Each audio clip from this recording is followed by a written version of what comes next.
Yes, hello guys. Ito na po tayo. Unbox po natin yung ating in-order sa Shopee. Ayan. Ino-open ko na po yan. Saway ha? Kadadating lang po yan. Dineliver lang po this afternoon guys. So, ito po is yung wet food po natin para sa ating mga baby dogs po. Check natin yan. Okay. Ayan, only 7 pieces po yan guys, and napakamura po siya. Ito-try ko po yan sa baby ko.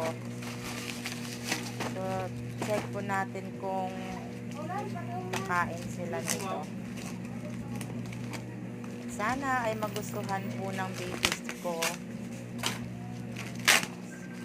Yan. Okay guys, so let's wait po.